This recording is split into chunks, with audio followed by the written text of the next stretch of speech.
வணக்கம் உறவுகளே, நான் கேப்டன் சுப்ராஜ். வரும் ஏப்ரல் 1ஆம் தேதியிலிருந்து குட் மார்னிங் மெசேஜ் போட்டாச்சு அப்படின்னா நெக்ஸ்ட் மொபைல் ரீசார்ஜ் பண்ணும்போது உங்களுக்கு 18% ஜிஎஸ்டி போடப்படும். இல்லை, உலகம் முழுவதும் இந்த குட் மார்னிங் மெசேஜினால்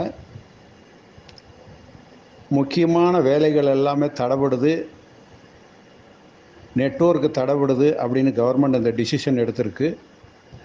அதனால் இந்த குட் மார்னிங் மெசேஜ் முற்றிலும் மறந்துடுங்க. நேராக பார்த்தா வணக்கம் சொல்லலாம், சல்யூட் அடிக்கலாம், எல்லாம் பண்ணுங்கள்.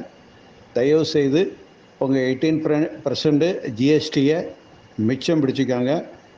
இது முன்னமே உங்களுக்கு அலர்ட் பண்ணுறதுக்காக இந்த மெசேஜ் ஹிந்தியில் வந்திருக்கு நியூஸு, அதனால் போடலை. ஏப்ரல் 1ஆம் தேதியிலேருந்து குட் மார்னிங் மெசேஜ் போட்டாச்சுன்னா 18% ஜிஎஸ்டி எப்படி பிடிப்பாங்க உங்கள் அக்கௌண்ட்லேருந்து அப்படின்னு சந்தேகம் வேண்டாம். உங்கள் மொபைல் எப்படி இருந்தாலும் நீங்கள் ரீசார்ஜ் பண்ணி ஆகணும். ரீசார்ஜ் பண்ணும்போது 18%, நீங்கள் 100 ரூபாய்க்கு ரீசார்ஜ் பண்ணுறீங்க அப்படின்னா 50 ரூபா அதில் பேசுகிறதுக்கு உங்களுக்கு ஆப்ஷன் இருக்கும். ஆனால் இந்த குட் மார்னிங் மெசேஜ் 18% கழிச்சிட்டு 28 ரூபாய் 22 ரூபா பேலன்ஸ் தான் நீங்கள் பேச முடியும். அந்த மாதிரி ஆப்ஷன் 1ஆம் தேதியிலேருந்து கொண்டு வர்றாங்க. தயவு செய்து புரிஞ்சிக்கோங்க. குட் மார்னிங் மெசேஜ் குழுவில் வேண்டவே வேண்டாம். நன்றி, வணக்கம். இப்போ நீங்கள் இது வரைக்கும் கேட்ட ஆடியோ எனக்கு வாட்ஸ்அப்பில் ஷேர் ஆகி வந்தது. இது உண்மையாக பொய்யா என்னன்னு தெரில.